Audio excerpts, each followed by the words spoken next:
What's up everybody, Cameron from Audi C7 owners, and today we're going to install a MercRacing heat exchanger on this B8.5 S4. Let's go.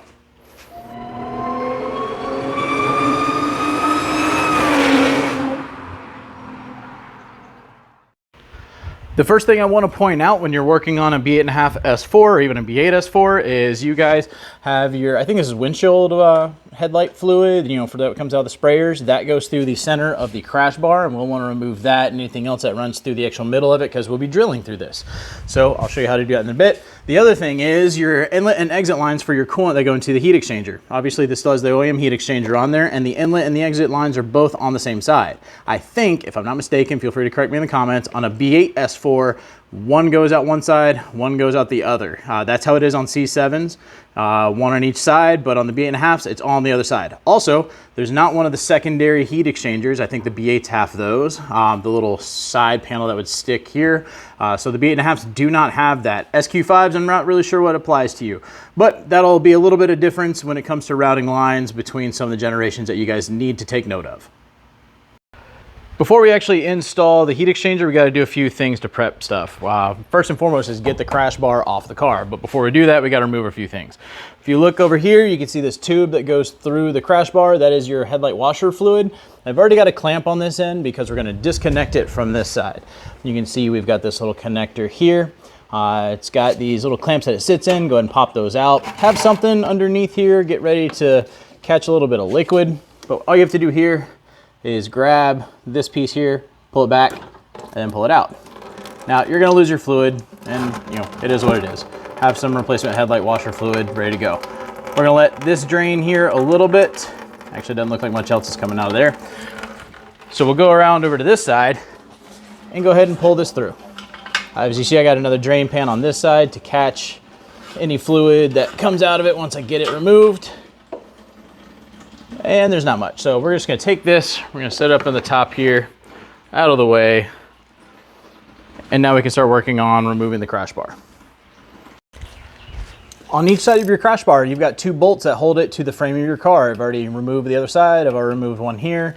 I've got a short 13mm on the top. Take another 13mm that allows you to reach the bottom nut, get them on there, and remove them. Now, you can probably get an impact on the bottom of this, to be honest, and make this process a lot faster, but I'm just not doing that.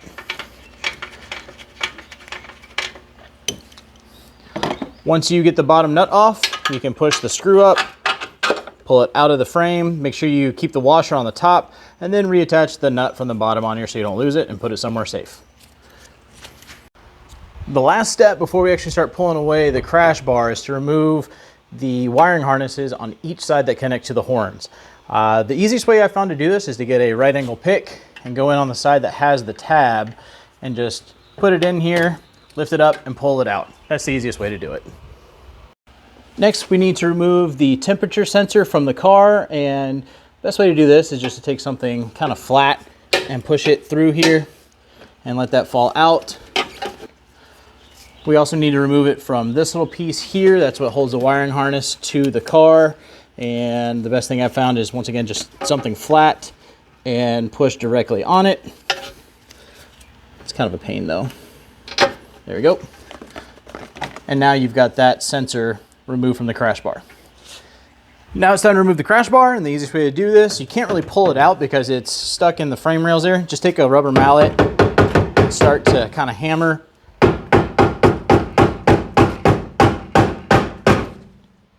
Just like that. You can't get a really solid straight hit on it, but you can hit at the top and it'll eventually work its way out of that. Once you've hammered out one side of the crash bar and you have everything disconnected, you can just pull it right out of the other side of the frame and it's off the car. Okay, we've removed the crash bar. We removed that last little bottom skid plate out of the way here because we're gonna start draining, and it's time to remove the heat exchanger. Before we can do that, we gotta drain coolant out. You can put a clamp onto each of these coolant hoses to prevent the loss of coolant if you want. I'm not doing that because I'm gonna do a fresh batch of coolant in this car. On top of that, I'm giving my friend my original V1 MercRacing heat exchanger, which doesn't have a bleed port. So we're gonna be using a vacuum bleed tool, so I don't really wanna keep a ton of coolant in there. But what we're gonna do is we're going to back these clamps off and slowly remove these hoses. Be careful of this AC hardline. It doesn't move very well. Don't bend it because it'll break and that would just be a bad day. One thing I'm gonna do to help move these clamps out of the way is to kind of grease up here the hoses so they slide. These clamps are always a lot of fun. We're gonna back them all the way off of the heat exchanger port.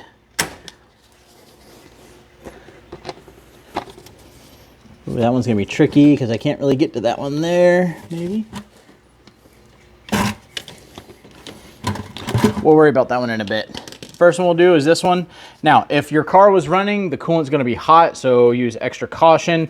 I don't have the coolant reservoir cap opened yet because I wanna create some suction on the system so it doesn't just rush out and get everywhere. Got my trash fluid bucket here. I'm gonna go ahead and try and wiggle this off. There it goes. We'll let this drain until there's nothing coming out of these hoses anymore. While that bottom one finishes draining, I've got a special tool for these stupid clamps here. I'm gonna try and get it on. Whoever put this on last didn't put the clamp exactly in the best spot. I hate these clamps and I hate these tools.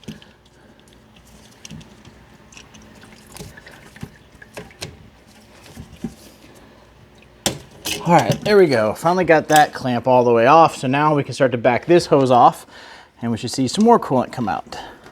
Just wiggle it up and down, up and down, up and down. And as you can see, it's already drained out of here. So now what we're gonna do is we are going to open up the coolant reservoir cap and we should see more fluid come out of these lines.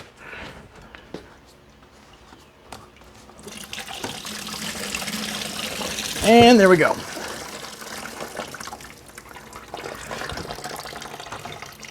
Another thing to do if you're trying to get all the coolant out as possible is you can grab this hose here and you can squeeze it a bunch and kind of burp the system. And as you can see, it's going to send some more fluid out of the system. Doesn't need to be perfect. This coolant looks good. It looks like it might have been replaced recently. So we don't have a ton more coming out, so we're gonna go ahead and start to remove the heat exchanger. Now when we do, keep in mind, there's still gonna be fluid in that heat exchanger, and as soon as we tip it up on that end, it's gonna come out. So keep something underneath there to catch the coolant.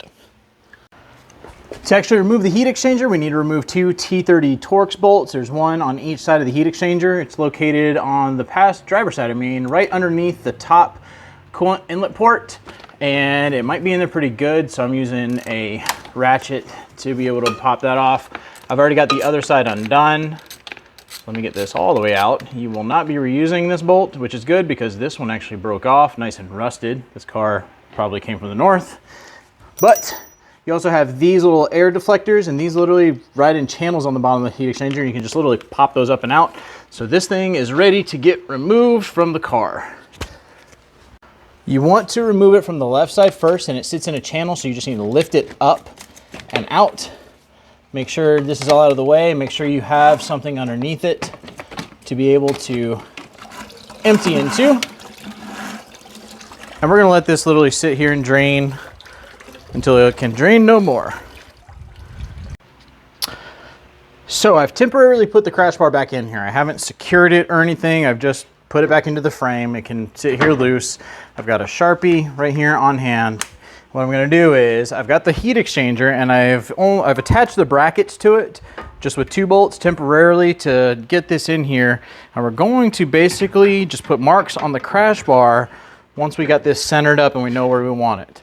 So I'm gonna try and center this up the best I can on the crash bar. And I'm not caring about height right now. I'm just caring right now about where these brackets are gonna go. I'm gonna mark on each side the ends of the brackets. This is a lot easier if you have someone to help you with, but you can do it by yourself. And that will be our guide once we take this off and get it on the ground on where to set the brackets on the back of this. Now, while you're playing with this, you can play around and look and see how the bottom port matches up with your lines to see exactly where you want it to be. And that way you kind of know the height on the crash bar where you want to do, because what we're going to do is we're going to take these off of the heat exchanger, attach these to the crash bar, and then we'll attach the heat exchanger to the brackets.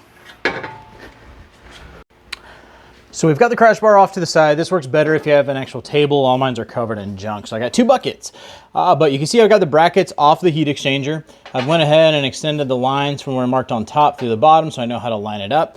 And for me on this application, I'm just gonna line the top of the brackets up with the top of the bar to make sure that those are nice and level. Try not to drop my screws. So we have these self-tapping screws, which are just fine for this application. A lot of people kind of shy away from the self-tappers. They think they won't hold, but I've been running these on my 4OT heat exchanger for a very long time and it hasn't budged at all. So they do work very well.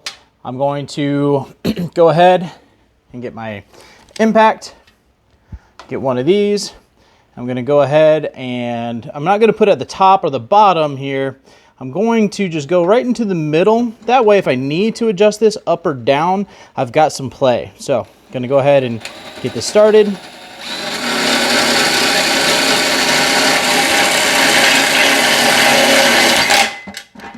All right, got that one in there and started. I'm gonna go ahead and get the other one started as well before I actually tighten these all the way down.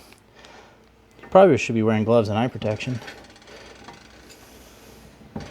Once again, not gonna go to the very top or the bottom of the channel. I'm gonna go in the middle so I have some room to adjust this up or down should I need to. All right, so got those in there, got them started. I'm gonna go ahead and do the other side and then we'll get these fully tightened down. We got the brackets installed, we cleaned up all the metal shavings, and so now it's time to actually attach the heat exchanger. Make sure you attach it the correct way. You don't want the nozzles facing the wrong way. So we're gonna set it in here, and if you come to this point and you realize, oh crap, these brackets are wider, or they're not as wide to fit around this, that's fine, because as long as they're pretty close, all you have to do is bend these brackets out a little bit, and then this will slide in and you can attach it to there. So as you can see, this one, it's got a little bit of room that needs to get pulled out, so I'm gonna grab a pair of pliers and bend them out just a little bit.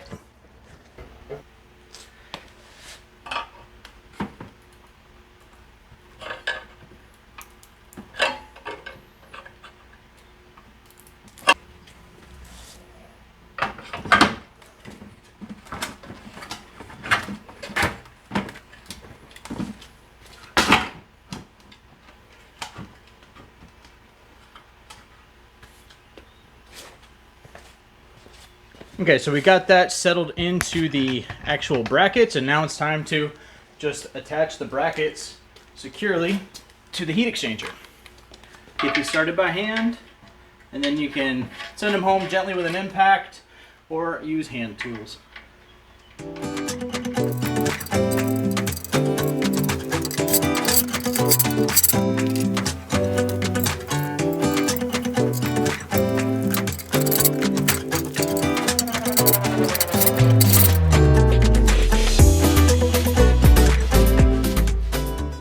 Make sure you give everything a once over with hand tools just to make sure that everything's good and secure on there and nothing is moving. And then this will be ready to go back onto the car. Okay, so we can take this entire piece all at once and put it back onto the car. Just give it a good little tap-tappy.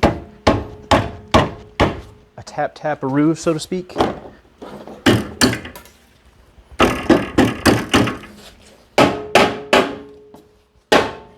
Okay, so before you tighten everything up, you want to make sure that you've got good clearance behind your heat exchanger where you're not hitting your condenser. You want to make sure that it's not too low, especially if you're putting in a 4OT heat exchanger. If you've got one of those gargantuans, make sure you clear the bumper access, because I put mine on too low once and I couldn't put my bumper on because the heat exchanger was down too low. So everything looks good on this one. We can go ahead and reattach our crash bar to the vehicle, and then we'll start working on getting lines set up.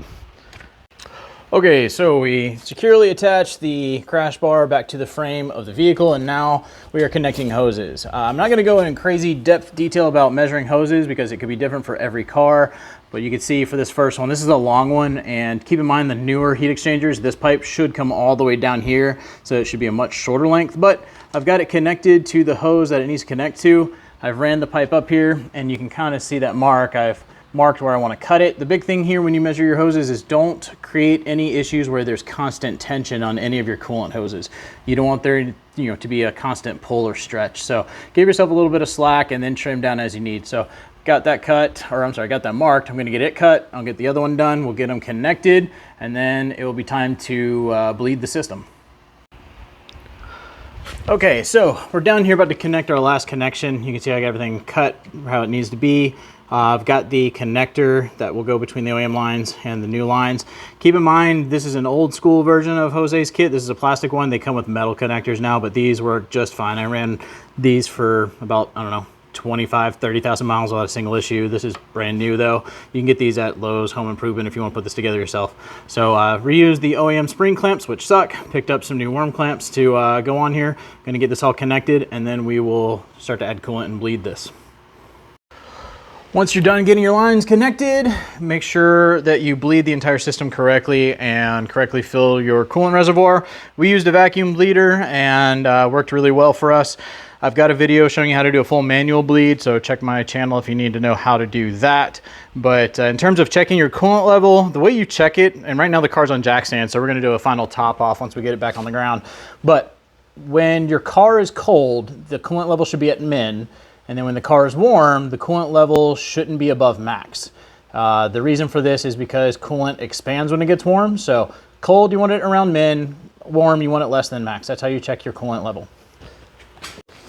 Okay, you want to put everything back together the way you took it off in terms of your crash bar. Don't forget to plug in your horns on each side. Don't forget to plug in your fog lights when you put the bumper back on. Remember, when you put your bumper back on, don't forget to plug in your home link, all those kind of things. You don't have to deal with that afterwards, but put everything back on after you've pressure tested and make sure there's no leaks. Remember to bleed the system before you put your bumper back on in case something's going wrong. A vacuum bleeder is really helpful here, but you still want to bleed from your supercharger bleed ports. If your heat exchanger has a bleed port, bleed from there too.